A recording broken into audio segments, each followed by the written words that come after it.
On the eve of my marriage to Willow. Her first love, the men she once idolized, got divorced. She came to me and said she wanted to call off the wedding. She said, "George, I don't want to settle," she said. "No matter how much you resemble him, you'll never be him." I calmly walked away, dyed my hair, put on my leather biker jacket, and returned to the battlefield that truly belonged to me. Later, she complained to her girlfriends. How could any woman fall in love with such a lazy, irresponsible man? Until one day, a photo started circulating online, on a motorcycle.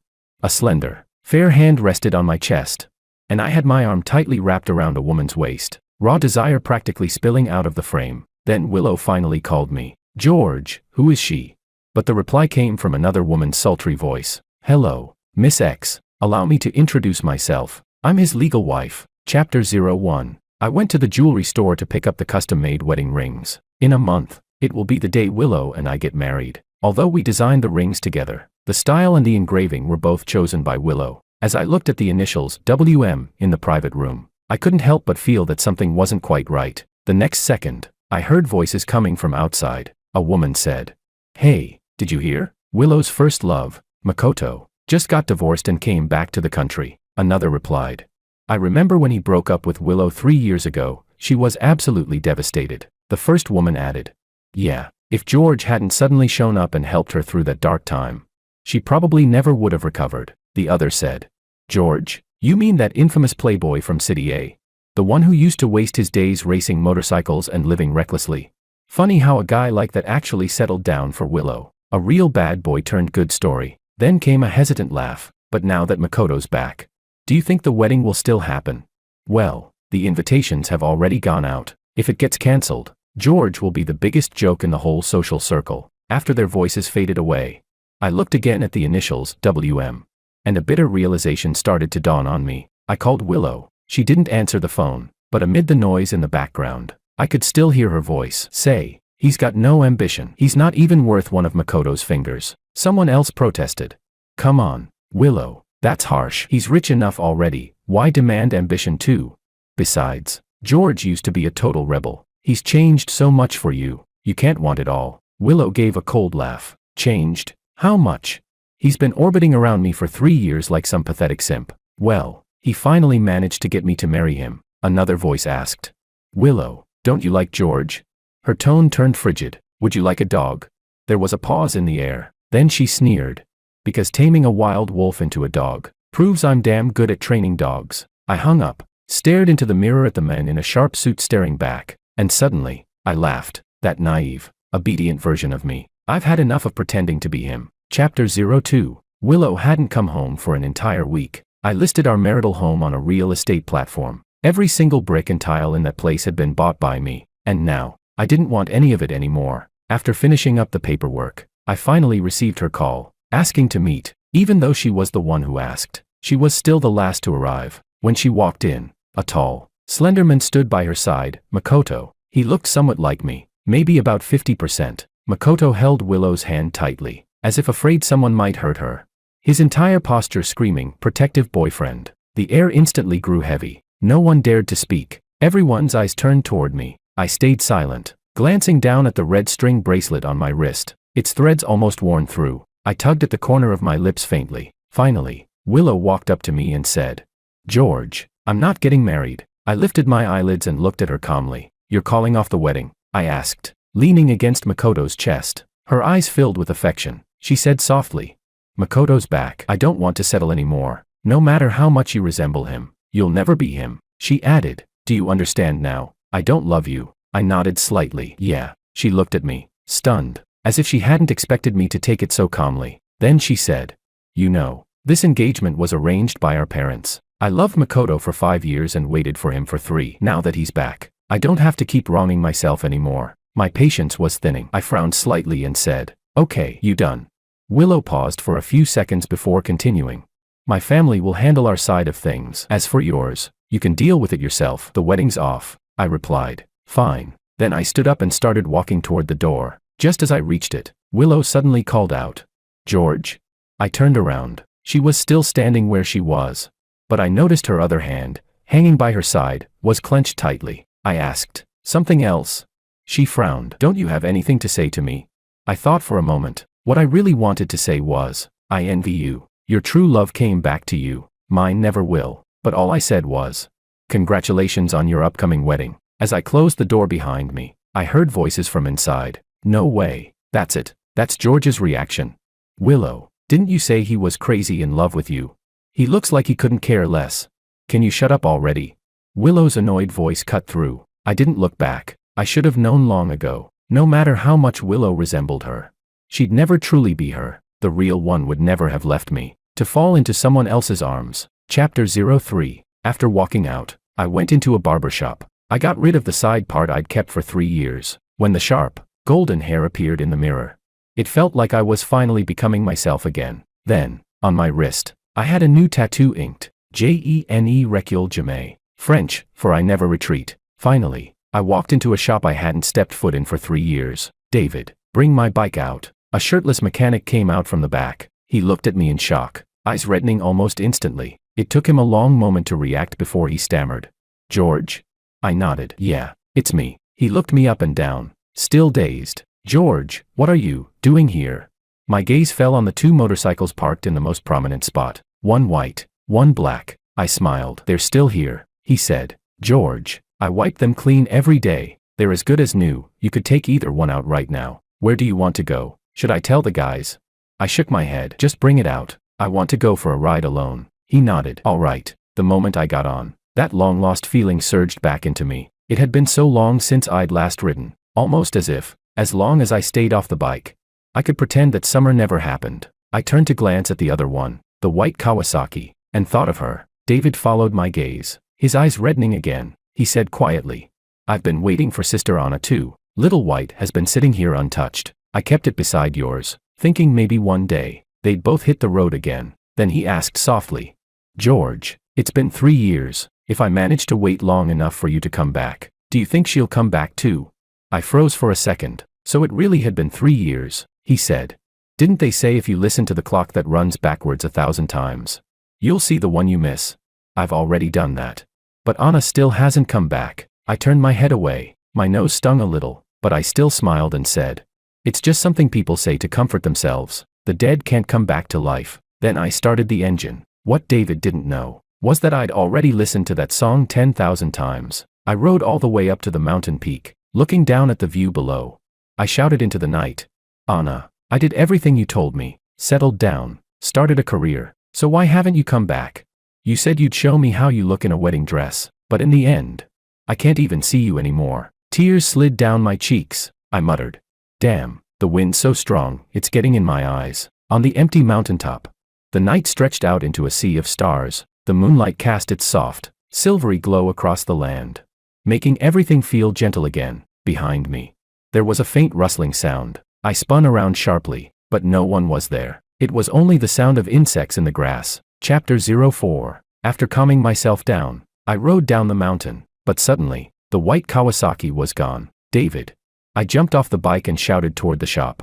Where's the bike? Who took it?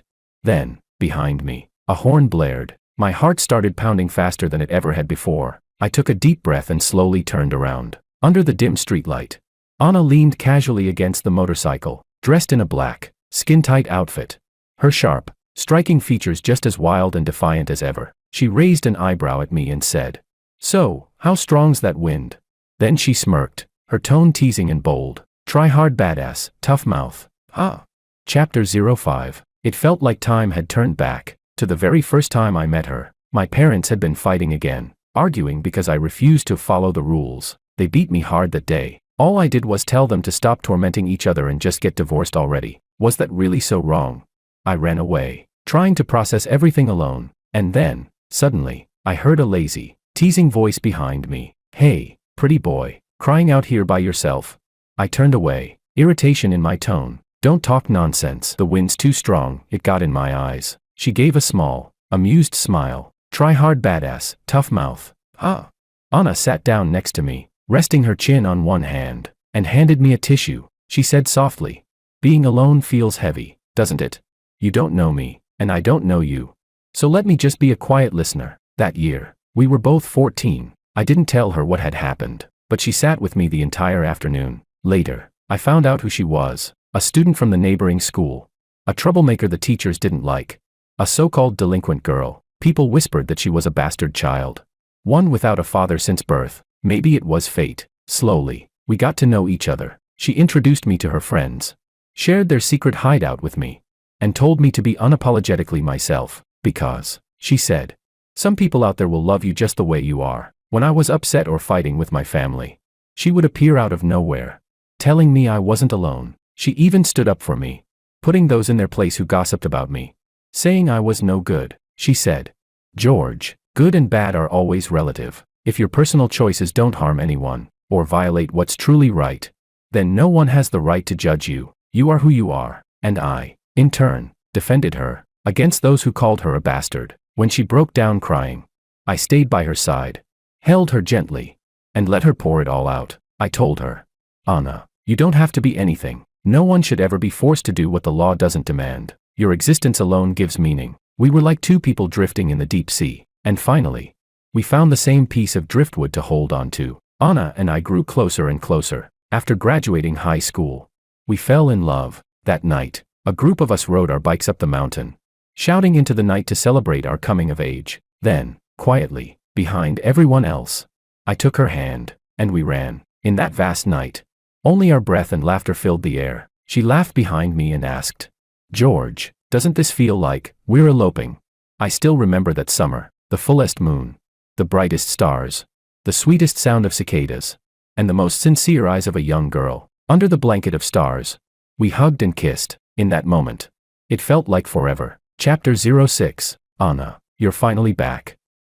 I missed you so much. My voice trembled, and even my body shook slightly. She said, "Look at you, all weak and pathetic." "I'm right here, aren't I?" I rushed forward, only to see David pushing the motorcycle toward me. "George, what's wrong?" he asked. "Didn't Anna once say it, that her bike and yours would never be alone? When I saw you ride off, I thought I'd better roll out Little White and start her up too." "Oh, so it had just been my imagination." I turned my back to him and pressed my fingers against my brow. "People say, you shouldn't meet someone too dazzling when you're young, because everyone you meet afterward will feel dull in comparison." Guess I was the one too obsessed, too stubborn. 3 years had passed, and I still couldn't face reality. Still prayed for a miracle that would never come. Chapter 07. When I got home, everyone was waiting for me. The moment my mom saw my dyed hair and leather biker jacket, she was furious. "Look at yourself.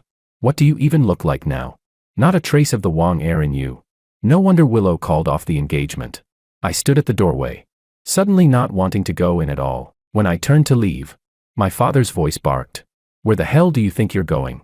Get back here. Call the Liu family right now and apologize. Tell them it was your fault, that you acted rashly, didn't think things through. Tell them not to take it to heart." He went on, "The invitations are already out. You can't just cancel a wedding like that. And another thing, get that ridiculous color off your head. With you looking like this, who would ever trust their daughter to you?" I slowly walked up to them, then smiled faintly. "Why should I apologize?" I said. "She's the one who said she wouldn't settle. The one who wanted to marry her ex-boyfriend. She's the one who broke off the engagement. I gave them my blessing, so tell me, what did I do wrong?" Slap. My father shot up from his chair and struck me across the face. "Idiot," he roared. "You're a man, and she's a woman. Why stoop to her level? She's foolish, and you're even more foolish. Use your damn head for once. Do you really think the Liu family would let their daughter marry a divorced nobody?" My face burned with pain. He continued, "I regret ever letting you manage the company. You were supposed to handle things calmly and strategically. But you've ruined everything. Even if she was cheating on you, so what? Everyone in our circle turns a blind eye to that kind of thing. As long as the kid's yours and you get the benefits from the Liu family. What the hell are you so angry about?"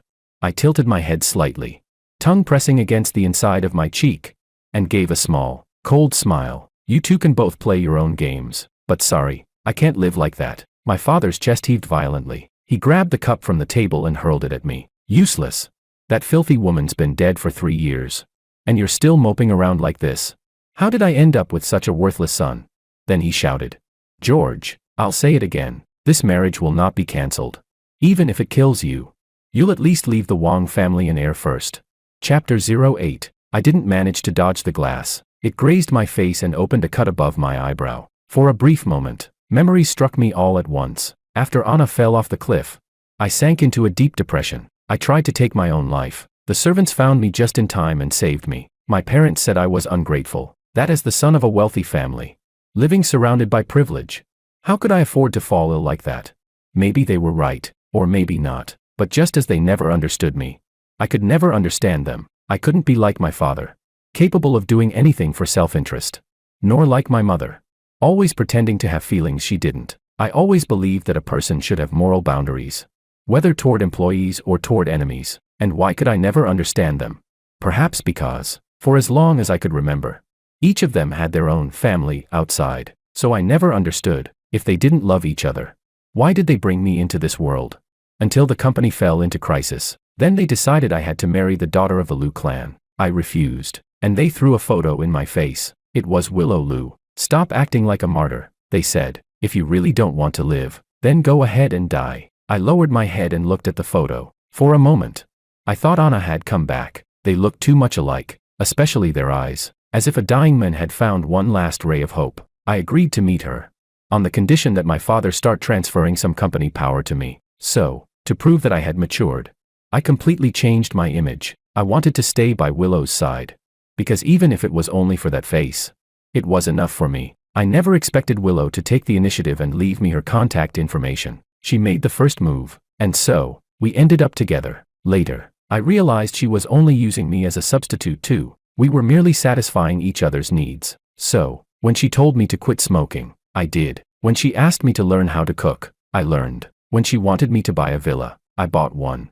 She even told me to stop riding motorcycles, and I listened. In the eyes of others, the once rebellious me had turned over a new leaf for her. I loved her so much it almost killed me. Even Willow herself believed that. What could I say? I was willing to do anything for that face. So even when she crossed my boundaries again and again, I endured it, because whenever I looked at her, I saw Anna, as if she were still by my side, never gone, until the day her true love came back. Her eyes had room for no one else. That's when I finally woke up from the dream. No matter how similar she looked, Willow would never be her. Chapter 09. Before going to sleep, I unexpectedly received a call from Willow. She said, "Your parents called mine." I remembered that earlier tonight, I had posted the first motorcycle photo I'd shared in 3 years on my moments. A friend commented under it, "George took me for a ride." Not long after, Willow replied to that comment. She wrote, "What kind of woman would even want to date such a man who's wasting his life like this?" So, I called her and said, "Don't worry, this marriage isn't just something you don't want anymore." Still, I couldn't help but feel a bit of regret. I would never again see the gentle look in her eyes when she gazed at me. Willow was silent. After a while, she gave a cold snort, her tone full of contempt. "George, I'm not anyone's accessory. If you want to marry me, you'll have to accept what's between Makoto and me. Don't expect me to belong to only you. Understand?" Then she added, "Anyway, this is just to please our parents. Since you love me so much, I can agree to marry you, but that's all." I rubbed the bracelet with our initials on it, and smiled slowly. I said, "Willow, if you really plan to marry me, does Makoto know about it?" She didn't answer. I could only hear her uneven breathing. I said, "Willow, I know you've been using me as a substitute for Makoto. Funny thing is, I've been doing the same. Do you know when you look the most like her?" I nodded, thinking of Anna's radiant smile. "It's when you don't speak, just look at me. Even though you're really just seeing someone else through me, I honestly don't give a damn. Just looking at that face makes me happy enough." I softened my tone and said calmly, "So, even though you've made me do a lot of things I never wanted to, I still can't bring myself to be angry at you. But like you said, I'm not him. And even if your faces look alike, you're not the same person. So, we've both been using each other as substitutes. I don't owe you anything, and I don't love you. Let's just call off this marriage." Before I could finish, Willow abruptly hung up the phone. Chapter 10. I took 2 tablets of Astasalam. Only in my dreams can I see Anna again. Return to those 4 years when we were madly in love. After the college entrance exam, with all our friends as witnesses, we could finally be together openly. You know that feeling. Walking down the street hand in hand with the person you love. Watching a movie together. Even if you don't speak, the air itself tastes sweet. We could finally ride the motorcycle we loved. Speeding freely through the open world. David once said, "George and Anna are the most perfect couple I've ever seen. Just standing together, they look like they came straight out of a romantic drama." Anna laughed and told him to keep talking. I leaned casually against the bike, watching our friends joke around. Later, when we went to the same university, we started a motorcycle team and joined races together. Honestly, she really was captivating. Her name was always popping up on the confession wall. And after every class, Some guy would try to confess to her, afraid that I'd get jealous. She went straight to the campus radio station that same day, and publicly announced our relationship to the whole school. Many people said we didn't look like the kind of couple who could last long, but who would have thought that it would last 4 years. My parents finally found out I was in a relationship. That day, they called me home, furious, and demanded I break up with that bastard. I refused. My father picked up a stick to hit me. I snatched it out of his hand and snapped, "Don't push me to hit back. You both have your own families. And for years you've never cared about me. What right do you have to interfere in my life now? Who the hell do you think you are? I'm sick and tired of your hypocrisy. What am I in your eyes? Just a tool to carry on the family name." My father gritted his teeth and said, "I'm your father. I gave you this life. You'll never escape the fate of being a Wong." My mother yelled, "We've spoiled you too much. That's why you dare to talk to us like this. Was it that bitch who taught you to say such things?" While she was cursing, Anna appeared. She stood in front of me, neither humble nor afraid, and said, "All these years, you've never cared for him. He's never known your love, and yet you expect him to repay your kindness. Why? Why should he obey you?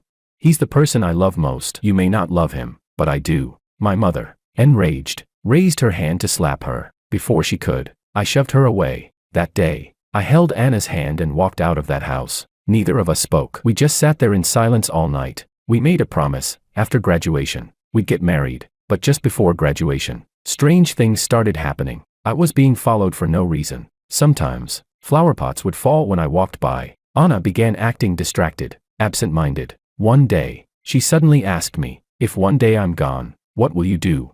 I shrugged and said, "Die with you." I wasn't joking. Before 14, I had no family, no friends, rebellious, wild, and lost. I didn't know what it meant to live. Then I met her. She was my salvation. I couldn't imagine what I'd do without Anna. "Don't," she said, shaking her head. "Even if I'm gone, you have to live well. Find someone who loves you, get married, have children. Promise me." "Okay." I pulled her into my arms and smiled. "Stop talking nonsense. In this life, the only thing I'll ever do is put a wedding dress on you. I won't marry anyone else." She pouted. "Don't joke." "I'm serious," I said. "Why are you being so serious? What's wrong? Don't tell me you found another guy behind my back." She choked up slightly and gave a soft laugh. "What are you talking about?" "Of course not." I grinned. "You wouldn't dare. Otherwise, I'd just marry someone else and make you regret it for life. It was just a joke." She poked my forehead, half annoyed, half smiling. "If you ever really get married and the bride isn't me, I'll show up in a wedding dress and crash the ceremony." When I proposed to Anna, she said if I could beat her in the race, she'd marry me. I agreed immediately, promised I'd win. And with that trophy and a ring, proposed to her in front of everyone. But I never imagined that race would be the one she'd never return from. In my dream, the scene shifted into a foggy forest. When I reached the finish line, I only remembered the deafening cheers, the blazing heat of summer, and the big screen flashing the news that she had fallen off a cliff, amidst the fire and chaos. In that moment, there was nothing left but silence. Chapter 11. Anna. I jolted awake, my back drenched in sweat. The phone rang. It was David. "George, there's a race up on the mountain road. You coming?" I said, "Yeah, I'm coming." It wasn't my usual track, but I figured it was time to move forward. He said, "This one's a small race. There'll be a big one in a few days. You in?" Domi and the others already went ahead. Leaning against my bike, I lit a cigarette and said, "Sure, I need the practice anyway. I'll join." He laughed. "I heard a lot of well-known racers are joining, especially this female rider from abroad. She's incredible, but she never takes off her helmet, so no one knows what she looks like. If I meet her, I'll ask for her autograph." I exhaled a cloud of smoke and teased him, "Look at you, fanboy. I'll just win the trophy for you." David's eyes turned a little red. "George, seeing you like this, I'm really happy for you." I patted his shoulder. When I took my final drag and turned my head, I saw Willow. Our eyes met, and I could clearly see the light flicker in hers. "George?" I didn't plan to answer. I crushed out the cigarette, but she grabbed my sleeve. She said, "Can we talk?" She stood in front of me, backlit, her face half hidden in shadow. I looked at her quietly. Such a familiar face. What a pity she wasn't Anna. She said, "Don't look at me like that." Willow suddenly raised her voice. "George, how dare you lie to me?" She seemed furious, though I couldn't understand why. I only shook off her hand and said slowly, "Willow, shouldn't you be happy?" Her brows furrowed, and she blocked my path. Angry. "Heh, happy? You made me your substitute, and I should be happy. George, do you even have a conscience?" Her eyes were burning with rage, and she bit her lip, trembling. No wonder you always looked at me like you'd found something you lost. No wonder you'd stare at me all the time. I thought you really loved me. I even foolishly agreed to the arranged marriage between our families. I must have been such an idiot. I waited until she finished, then said quietly, Willow, weren't you using me as a substitute too? Your true love's back. You don't need to poison yourself with me anymore. The substitute game was over. She took a step closer, her eyes unwavering. Even if I was a substitute, weren't you trying to move on because of me? Would you have done it for her? I thought for a moment, then answered honestly. No. I remembered what Anna once said. If the bride isn't me, I'll show up in a wedding dress and crash your wedding. That was the last obsession I allowed myself to keep. Willow pressed her lips together. So you never liked me at all? I looked straight at her, calm and steady. You don't like me. I don't like you. Isn't that fair? She said. She stopped herself, biting down hard on her lip. Of course it's not fair. George, you're nothing but a dog at my side. There are 6 days left until the wedding. You'll regret this, I replied. I won't. Chapter 12. After packing my luggage, I boarded the flight to Shanghai. There were only 4 days left before the wedding. My parents still hadn't called it off. They were clinging to a sliver of hope that Willow and I might somehow make up. I looked down and touched the red string I'd worn for 7 years. I thought, once the race is over, I'll finally sever ties completely with that hollow family. I finally understood, some parents just don't love their children, and I'd made peace with that. David came to pick me up from the airport and took me to the hotel. He said, I heard that female racer is staying here too. Maybe we'll run into her. I chuckled. You her fanboy now? David scratched his head. I just think, some of her moves remind me of Anna. My heart skipped a beat. Sensing the awkward silence, David quickly changed the subject. George, a lot of our old friends are joining this race too. They'll be thrilled to see you here. When we arrived at the track, I really did see many familiar faces. Most of them had been Anna's friends back in the day. They were people with rough pasts, pulled out of their darkness by her hand. Each of them finding a new purpose to chase in life. There, the white bike. David nudged me and pointed towards someone. They were a little far away, so I couldn't see clearly, but when I looked, coincidentally, that person turned their head too, the helmet glinting under the light. Strange. A wave of recognition hit me like lightning. My hands started to tremble. My heart pounded so hard it nearly leapt out of my throat. David laughed and shouted, George, we're all counting on you out there.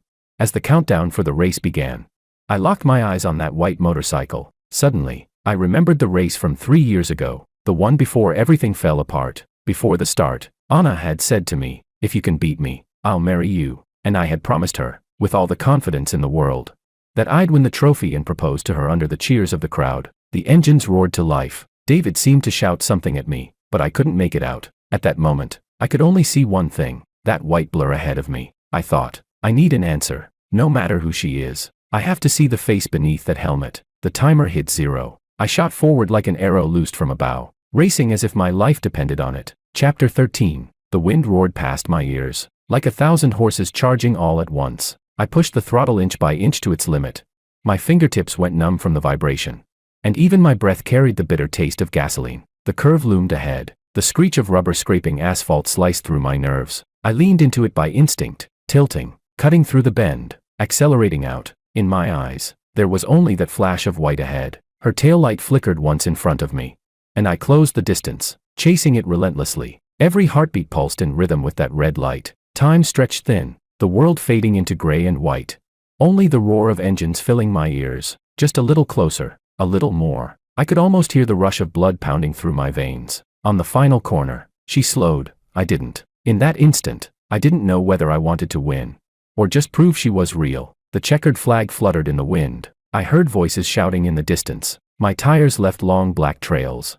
The whole bike trembled beneath me. I stopped, the air inside my helmet burning hot. Victory tasted like gasoline and resurrection. Until I saw the screen. It showed I'd won. Champion. And the female racer. She had a foreign name. We followed the staff backstage. My jaw tightened as I stepped forward, blocking her path. I knew it was rude, but I had to see her. I asked if she could take off her helmet. She didn't move, just stood there, silent. Even her figure was so much like hers. My heart pounded so violently I thought it might burst. Finally, she spoke. I'm sorry. Sorry.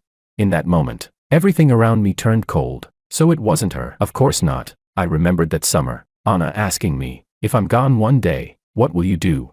And me, laughing, saying I'd die for her, but I hadn't. I lowered my head, my lips trembling uncontrollably. That was it, the last trace of hope gone. I turned to leave, but suddenly, someone grabbed my arm. I looked back, my gaze following from her fingers to the slender wrist, and saw it, a red string, frayed, faded, the same as mine. My mind went blank. Then, she lifted her hand and removed her helmet, and I saw the face I'd been dreaming of for 3 years, the same curve of her smile, the same warmth. Anna, my Anna. I missed her so much, but when I opened my mouth, no sound came out. Now I knew what it meant to be so moved you can't speak. 3 years had passed, and she looked almost unchanged, yet somehow, she had. Otherwise, why were my eyes blurring with tears? Under the golden lights, she stood glowing, a halo around her. She squinted at me, smiling. Try hard, badass, she said playfully. What? Pretending you don't know me now? I couldn't hold it back anymore. I pulled her into my arms, cursing between my sobs. Damn it, why did you take so long to come back? She smiled faintly. I heard the try-hard badass was getting married and the bride wasn't me. So of course, she said. I came back to crash the wedding. She hooked her arms around my neck and kissed me, and I could hear it.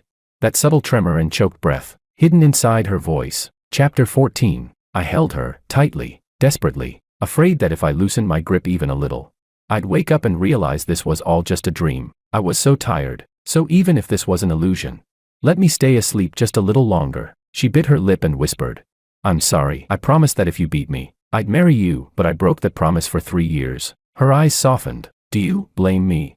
I shook my head. No, how could I? As long as you came back.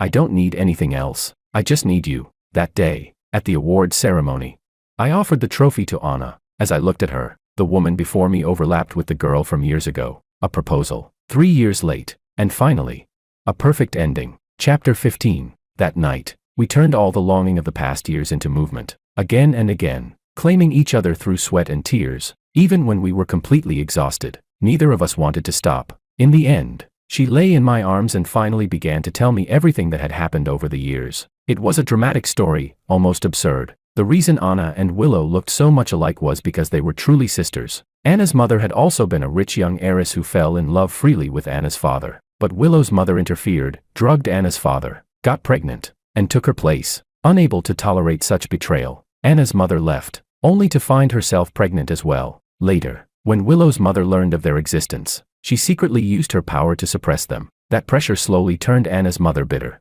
filling her with a desire for revenge. So she controlled Anna, ordering her to go abroad to help her uncle's business and to strike against the Liu family. Anna refused, because of me. So Anna's mother targeted me instead. Suddenly, those inexplicable times I was followed made sense. Anna got scared. She begged her mother not to hurt me. But her mother, now completely consumed by obsession, gave her an ultimatum. Leave this place. So they staged a fake death. Anna was taken abroad. For 3 years, she barely slept more than a few hours a day. Just so she could see me sooner. Her voice trembled slightly as she said, You have no idea how much I missed you. She told her story as if it were someone else's. How she struggled to prove herself. How she fought to break free from her mother's control. She hadn't dared to see me or contact me, afraid that doing so would endanger me. She finished her story in just a few dozen minutes. But I could feel how hard those years must have been for her. She held me tightly.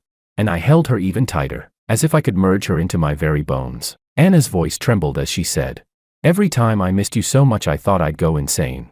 I'd stab my wrist with the tip of a pen and tell myself, hurry, hurry. George is still waiting for me. He said he'd win a trophy for me on the track.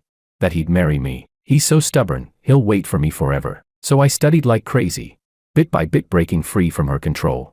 Until I could finally stand before you again. Her tears dried and flowed again. As if she were releasing all the emotions she had buried for years. I gently caressed her face and pressed a soft kiss on her forehead. Then I said, So, Anna, will you marry me? Chapter 16. 3 days before the wedding, I took Anna to get our marriage certificate first. When the steel seal stamped down between our two faces in the photo, Anna began to cry even as she smiled. Through her sobs, she said, I'm sorry. I'm so sorry.